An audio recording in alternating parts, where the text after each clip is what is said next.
इकाई 5 छत्तीसगढ़ राज्य के निर्माण की पृष्ठभूमि। आज मध्यरात्रि में सूर्योदय हुआ। जब भोर में सूर्य रश्मियाँ छत्तीसगढ़ की माटी पर अपनी स्वर्णिम आभा बिखेर रही है, तब छत्तीसगढ़ राज्य की अपनी अभूत कल्पना को मूर्त रूप में देख रहा है। यह छत्तीसगढ़ राज्य उसकी भूमि में रचे बसे करोड़ों नर नारियों के सपनों का साकार रूप होना है। भारत को जब आधी रात को आज़ादी मिली, तब नेहरू जी ने कहा था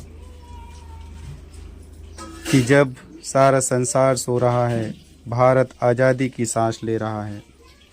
छत्तीसगढ़ राज्य का जन्म भी आधी रात को हुआ। एक आधी रात को हम स्वतंत्र हुए थे, दूसरी आधी रात को दूसरा सपना साकार हो रहा था। स्वप्न जीवन की आकांक्षा आशाओं से मानव मन को जोड़ते हैं। जिस कौम में स्वप्न नहीं होते, वह कौम कभी प्रगति नहीं कर पाती, किंबहुना स्पंदनहीन हो जाती है और इतिहास कभी उसका नहीं होता। स्वप्न जीवन की सरसता के जनक होते हैं। आज़ादी के बाद देश के अन्य राज्यों की तरह मध्य प्रदेश का छत्तीसगढ़ भूभाग भी पंचवर्षीय योजनाओं के माध्यम से विकास की दम भरता रहा, किंतु वह छत्तीसगढ़ क्षेत्र प्राकृतिक संपदाओं से संपन्न तथा हरिजन और आदिवासियों का प्रमुख क्षेत्र होते हुए भी उत्पीड़न और शोषण का शिकार बना हुआ था। आज़ादी के 3-4 दशक बाद भी इसमें विकास पथ से वंचित होता जा रहा था। विकास की राह में पिछड़ने का उतना रंज नहीं होता यदि प्रकृति ने छत्तीसगढ़ को संपदा नहीं दी होती। संपूर्ण छत्तीसगढ़ में छत्तीसगढ़ का ही भूभाग ऐसा है जहाँ 4 प्रकार की संपदा एक साथ उपलब्ध है: खनिज संपदा, वन संपदा, जल संपदा तथा कृषि संपदा। रायपुर से 2 बार सांसद रहे सर्वोदयी नेता के.आर. भूषण के अनुसार छत्तीसगढ़ राज्य निर्माण का मुद्दा इस अंचल के लिए राजनीतिक से अधिक सांस्कृतिक मुद्दा है, जो पेट और देश दोनों के साथ जुड़ा है। यदि पृथक न बना तो छत्तीसगढ़ की विशिष्ट पहचान ही समाप्त हो जाएगी। यह लगातार मिट रही है। छत्तीसगढ़ राज्य का निर्माण अनेक दृष्टि से महत्वपूर्ण है। छत्तीसगढ़ राज्य का निर्माण इसलिए महत्वपूर्ण है कि छत्तीसगढ़ भारत का प्रथम राज्य होगा जिसके निर्माण के लिए न कभी व्यापक जन आंदोलन हुआ और न ही राजनीतिक स्तर पर ही इसे निर्णायक मुद्दा बनाया गया। यह बहुत अच्छी बात है कि अपनी सांस्कृतिक परंपरा के अनुसार छत्तीसगढ़ के लोगों ने पृथक राज्य के लिए दबाव बनाने हेतु कभी तोड़ फोड़ या हिंसा का सहारा नहीं लिया। 1955-56 ईस्वी में जब भाषावार प्रांतों के गठन हेतु आयोग कार्य कर रहा था, पृथक छत्तीसगढ़ की मांग दमदारी के साथ प्रस्तुत नहीं किया गया। अंचल के शक्तिशाली राजनेता जो बाद में नए मध्य प्रदेश के मुख्यमंत्री बने, पंडित रविशंकर शुक्ला ने इस मांग पर कोई रुचि नहीं दिखलाई। राजनीति व सत्ता से जुड़े यहाँ के धरती पुत्रों ने कभी इसके वाजिब हक की ओर ध्यान ही नहीं दिया, क्योंकि उन्हें अंचल के सामाजिक आर्थिक विकास से कभी सच्चा सरोकार नहीं रहा। मध्य प्रदेश पुनर्गठन अधिनियम 2000 के द्वारा एक नया राज्य बनाया गया, जिसका नामकरण छत्तीसगढ़ राज्य हुआ।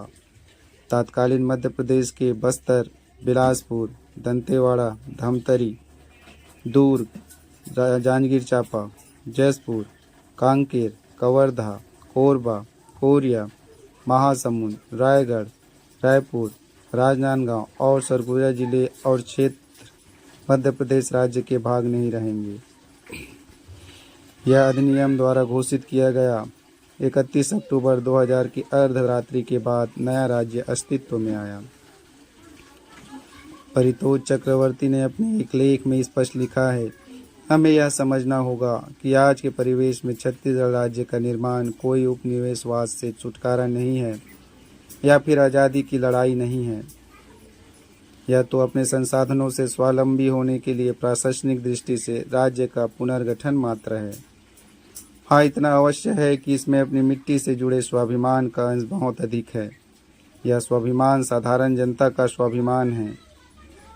नवभारत रायपुर के अपने एक लेख में डॉक्टर बिहार ने स्पष्ट लिखा, नए प्रांतों का गठन सामान्यतः बड़े हिंसक आंदोलनों के फलस्वरूप ही होता है। नए राज्यों में छत्तीसगढ़ ही ऐसा अंचल है जिसमें हिंसात्मक आंदोलन नहीं चला। महात्मा गांधी के अहिंसा के सिद्धांत को पूरी तरह से अपनाने वाले इस अंचल ने अपनी मांग तो वर्षों पहले से राज्य व केंद्र सरकार को प्रस्तुत कर दी थी, मगर उसकी प्राप्ति के लिए अहिंसक आंदोलन का रास्ता ही अपनाया। छत्तीसगढ़ के लोगों ने महात्मा गांधी के मार्ग का अनुसरण कर केंद्र सरकार को इस बात के लिए विवश किया कि वह पृथक राज्य की मांग को स्वीकार करे। पृथक राज्य की मांग का इतिहास। छत्तीसगढ़, जो पूर्व काल में दक्षिण कोसल कहलाता था, पुरातन प्रदेश है। शैलचित्रों से प्रमाणित होता है कि यह आदि मानव का निवास स्थल था।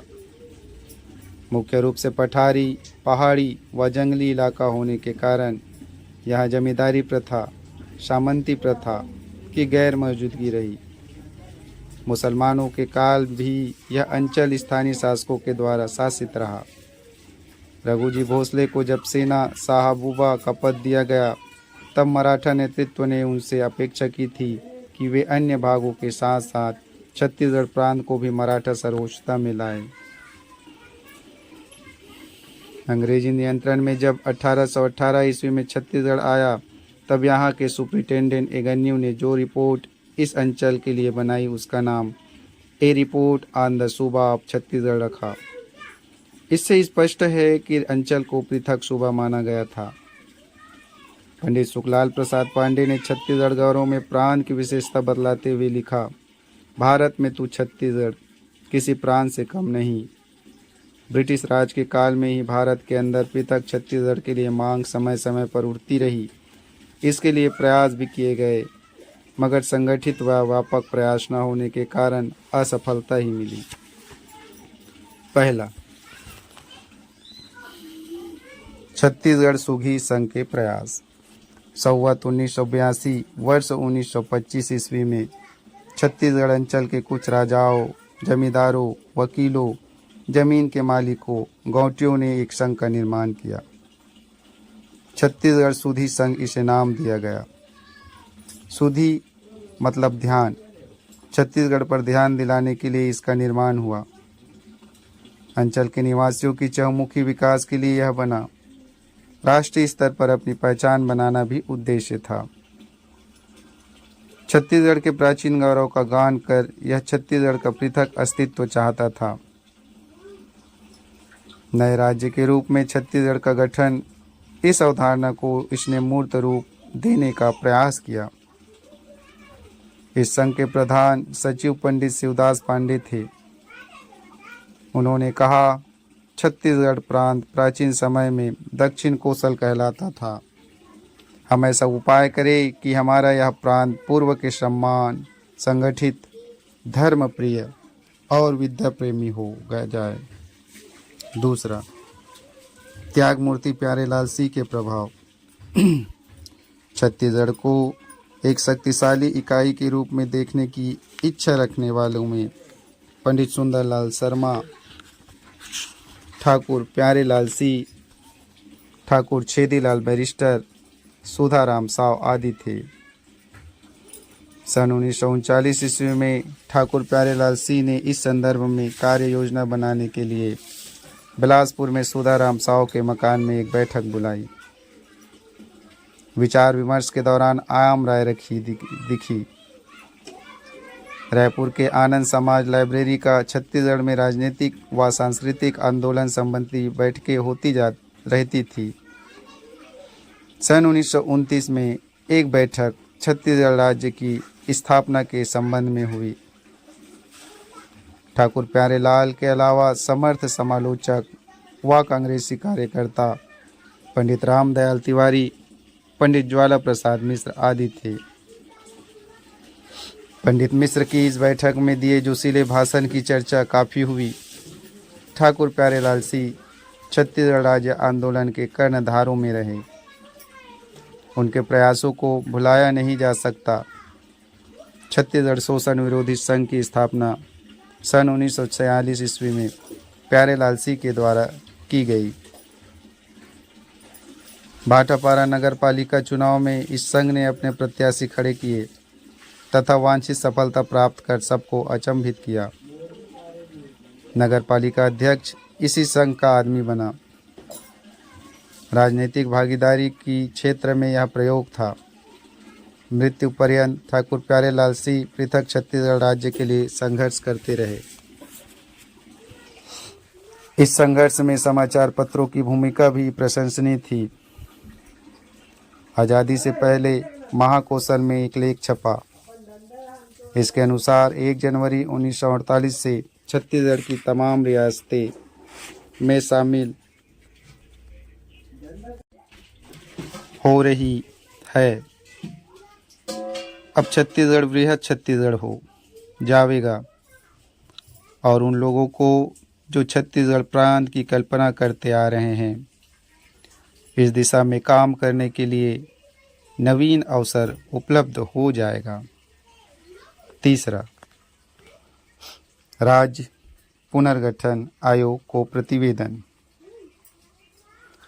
1947 ईस्वी में आज़ादी मिलने के पश्चात अन्य प्राथमिक कार्यों को निपटाने में देश के नेतागण लगे रहे। जो राज्य बनाए गए थे उनमें भाषा के आधार पर भिन्नता थी, अतः समरसता नहीं थी। भाषावार प्रांतों के गठन के लिए एक आयोग 1953 में बनाया गया। यह एक अच्छा अवसर था, मगर जागृति के अभाव में अपना पक्ष बड़े पैमाने पर रखने में छत्तीसगढ़ असफल रहा। नागपुर में सुरेंद्र शर्मा ने मौर्य भवन में एक बैठक बुलाई। खूबचंद बघेल भी उसमें उपस्थित थे। पृथक छत्तीसगढ़ राज्य पर इसमें चर्चा हुई। रायपुर के तत्कालीन विधायक और ठाकुर प्यारेलाल सिंह के पुत्र ठाकुर रामकृष्ण ने एक प्रतिनिधिमंडल के साथ आयोग के समक्ष पृथक छत्तीसगढ़ राज्य के लिए प्रतिवेदन प्रस्तुत किया। तत्कालीन मुख्यमंत्री छत्तीसगढ़ के पंडित रविशंकर शुक्ल की उदासीनता इस संदर्भ में आंदोलन के लिए शुभकर नहीं साबित हुआ। यह ऐतिहासिक सच्चाई है कि यदि समकालीन राजनेता पुरजोर प्रयास करते तो 1956 में ही पृथक छत्तीसगढ़ राज्य बन गया होता, मगर भावी पीढ़ी को ऐतिहासिक पाठ सिखाना सार्थक होता है। विधायक ठाकुर रामकृष्ण अकेले पड़ गए और आयोग ने उनकी मांग को महत्व नहीं दिया। एक नया राज्य पाने का शुभ अवसर हाथ से निकल गया। आगामी 5 दशाब्दी इसके लिए प्रयास में लगे। चौथा, डॉक्टर खूबचंद बघेल के प्रयास। पृथक छत्तीसगढ़ राज्य के लिए सतत प्रयास करने वालों में डॉक्टर बघेल एक थे। ठाकुर रामकृष्ण सिंह के प्रयासों को जब सफलता नहीं मिली तब 28 जनवरी 1956 ईस्वी को राजनांदगांव में डॉक्टर बघेल की अध्यक्षता में छत्तीसगढ़ स्तरीय राजनीतिक सम्मेलन हुआ। पृथक छत्तीसगढ़ राज्य को रचना के लिए यह बुलाया गया था। छत्तीसगढ़ महासभा का गठन किया गया। अंचल के राजनेता, सामाजिक नेता, सांस्कृतिक साहित्यिक हस्तियां इसमें शामिल हुए। अध्यक्ष का पद डॉक्टर बघेल को और महासचिव दशरथ चौबे को दिया गया। संयुक्त सचिव का पद के.आर. भूषण और हरि ठाकुर को मिला। पृथक छत्तीसगढ़ प्रांत की मांग करते एक प्रस्ताव शासन को भेजा। मदन लाल गुप्ता ने लिखा है, उस समय पंडित रविशंकर शुक्ला प्रदेश के मुख्यमंत्री थे। वे नहीं चाहते थे कि छत्तीसगढ़ को पृथक प्रदेश का दर्जा दिया जाए। उस समय छत्तीसगढ़ की राजनीति पर उनका अच्छा प्रभाव था। उन्होंने छत्तीसगढ़ के विधायकों में फूट डालकर इस मांग को उभरने नहीं दिया। इससे छत्तीसगढ़ की जनभावना को जबरदस्त आघात पहुंचा। 5वां, छत्तीसगढ़ भातृ संघ के प्रयास। छत्तीसगढ़ महासभा में इस बात को लेकर मतभेद हो गया कि पृथक प्रांत की मांग को लेकर चुनाव लड़ा जाए। फलस्वरूप डॉक्टर खूबचंद बघेल ने छत्तीसगढ़ भातृ संघ की स्थापना की। 1967 के आम चुनाव में इसके बैनर तले विभिन्न क्षेत्रों से प्रत्याशी खड़े किए गए, मगर धन के अभाव में पर्याप्त प्रचार प्रसार न होने के कारण इसके प्रत्याशी परास्त हुए। छत्तीसगढ़ महासभा का निष्कर्ष ठीक था। चुनाव लड़कर बंद मुट्ठी खुल गई। शासन को यह कहने को मिल गया कि जनता पृथक राज्य के पक्ष में नहीं है। छठा, पवन दीवान के प्रयास। राजिम के संत कवि पवन दीवान भी छत्तीसगढ़ आंदोलन में शामिल थे। 1983 ईस्वी में जब जय छत्तीसगढ़ पार्टी की स्थापना थी, पृथक छत्तीसगढ़ की मांग शासन के समक्ष रखा। संघर्ष का रास्ता भी अपनाया। मनोबल के अभाव में यह राजनीतिक पार्टी भी सफलता नहीं पा सकी। राजनीतिक चेतना के विकास में यह पार्टी सहायक सिद्ध हुई। सातवां, सर्वदलीय मंच के प्रयास। पृथक छत्तीसगढ़ प्रदेश की मांग से सभी राजनीतिक दलों को जोड़ने के उद्देश्य से सर्वदलीय मंच राज्य निर्माण हेतु गठित किया गया। कांग्रेसी सांसद चंदूलाल चंद्राकर, सुधीर मुखर्जी, पुरुषोत्तम कौशिक, केशव सिंह, हरि ठाकुर आदि इसमें शामिल थे।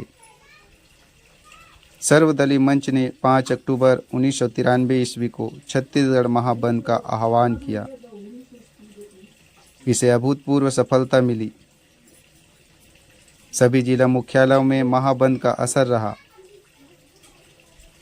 पहली बार सरकार को रिपोर्ट मिली कि पृथक राज्य का आंदोलन प्रसार पा चुका है। 1994 ईस्वी में संसद भवन के सामने प्रदर्शन कर पृथक छत्तीसगढ़ प्रदेश की मांग करते ज्ञापन दिया गया। 4500 लोग गिरफ्तार किए गए।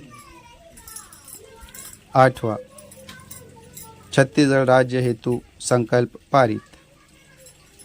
4 मार्च 1994 ईस्वी को गोपाल परमार ने मध्य प्रदेश विधानसभा में छत्तीसगढ़ पृथक राज्य का संकल्प प्रस्तुत किया, जिसे 18 मार्च को सर्वसम्मति से पारित किया गया। छत्तीसगढ़ की जनता को इससे दरबार हुई। यह एक बड़ी सफलता थी। 9वां, छत्तीसगढ़ राज्य संघर्ष मोर्चा। छत्तीसगढ़ राज्य संघर्ष मोर्चा का प्रयास छत्तीसगढ़ के प्रमुख राजनेता श्री वृद्धाचरण शुक्ल के विचारों में परिवर्तन आया और वे पृथक छत्तीसगढ़ राज्य के समर्थक बने।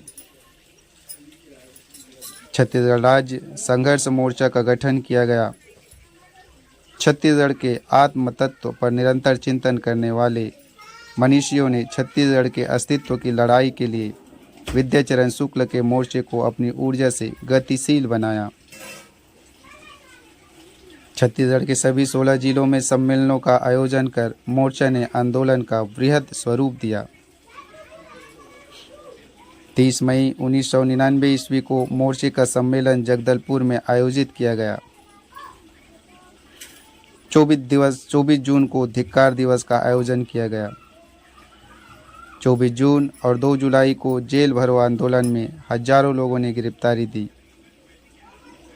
20 जुलाई 1999 को छत्तीसगढ़ बंद का आह्वान किया गया। 25 जुलाई को संसद का घेराव किया गया। इसके लिए छत्तीसगढ़ के आंदोलनकारियों को दिल्ली ले जाने के लिए मोर्चे ने पृथक से विशेष ट्रेन रिजर्व करवाया। श्रमिक, किसान, नेता, कर्मचारी सभी इसी से दिल्ली पहुंचे। दिल्ली के आसपास विभिन्न उद्देश्यों से रहने वाले छत्तीसगढ़िया ट्रकों, बसों से दिल्ली पहुंचे।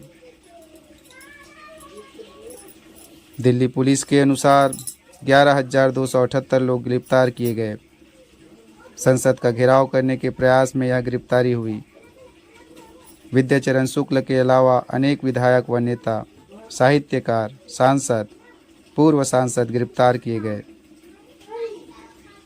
छत्तीसगढ़ राज्य संघर्ष मोर्चा के जबरदस्त दबाव के कारण केंद्र की अटल बिहारी सरकार ने अपना वादा पूरा करते हुए संसद में विधेयक प्रस्तुत कर छत्तीसगढ़ राज्य निर्माण के आंदोलन को सफल बनाया। 10वां, अन्य संगठनों के प्रयास। पृथक छत्तीसगढ़ राज्य की मांग को लेकर छत्तीसगढ़ शिवसेना ने संसद का घेराव किया। हजारों शिव सैनिक दिल्ली पहुंचे और एक बड़ी रैली का आयोजन कर दिल्ली के नेताओं को प्रभावित किया। 9 अप्रैल 1995 से दाऊ आनंद कुमार के नेतृत्व में अखंड धरना दिया गया, जो वर्षों तक चला। आज़ाद छत्तीसगढ़ फौज के ललित मिश्रा व रमेश चंद्राकर ने भी युवा वर्ग को इस आंदोलन से जोड़े रखा। छत्तीसगढ़ अस्मिता संस्थान। छत्तीसगढ़ अस्मिता संस्थान 22 जनवरी 1995 ईस्वी को टूरी हटरी रायपुर में स्थापित हुआ। प्रथम बैठक में Acharya Saryukant Jha, Mannulal Yadu, doctor P.L. Mishra, doctor Ram Kumar Bihar, K.R. Bhushan, Ramesh Nayyar मुख्य रूप से उपस्थित हुए। अस्मिता संस्थान ने 108 से अधिक बैठक कर प्रबुद्ध वर्ग को मंच दिया। अस्मिता संस्थान वक्ताओं के विचारों को पुस्तिकाओं के रूप में प्रकाशित किया जाता था। हजारों की संख्या में इसका वितरण छत्तीसगढ़ के नगरों व ग्रामों में किया जाता था। अनेक मंत्री, सांसद, विधायक, पत्रकार, प्रोफेसर, डॉक्टर, इंजीनियर, साहित्यकार व बुद्धिजीवी इसमें शामिल होकर अपने बहुमूल्य सुझाव देते थे।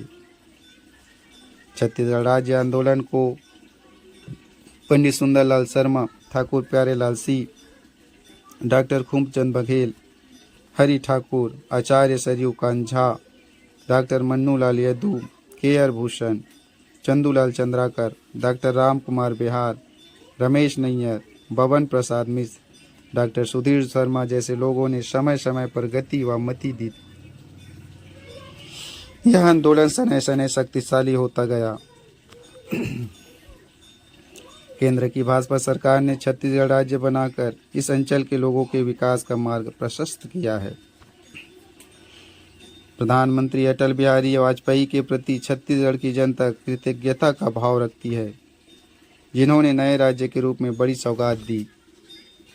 28 अगस्त 2000 को तत्कालीन भारत संघ के राष्ट्रपति श्री K.R. नारायणन ने संसद द्वारा पारित राज्य पुनर्गठन विधेयक को अपनी मंजूरी देकर नए राज्य के अस्तित्व को संवैधानिक स्वीकृति दी। 1 नवंबर 2000 ईस्वी को भारत संघ के 26वें राज्य के रूप में छत्तीसगढ़ अस्तित्व में आया। सर्वतोमुखी विकास के द्वार खुले, सपने हकीकत में बदले। छत्तीसगढ़ की लगभग 2 करोड़ जनता के लिए 21वीं सदी नई आशाएं, आकांक्षाएं लेकर आई। अंचल इस आंदोलन को चलाने वालों के प्रति कृतज्ञता के भाव रखता है। आने वाला कल बीते कल से बेहतर हो, शक्तिशाली व विकसित छत्तीसगढ़ भारत संघ का मजबूत स्तंभ सिद्ध हो। अंचल का समग्र विकास वक्त की मांग है, समय का तकाजा है।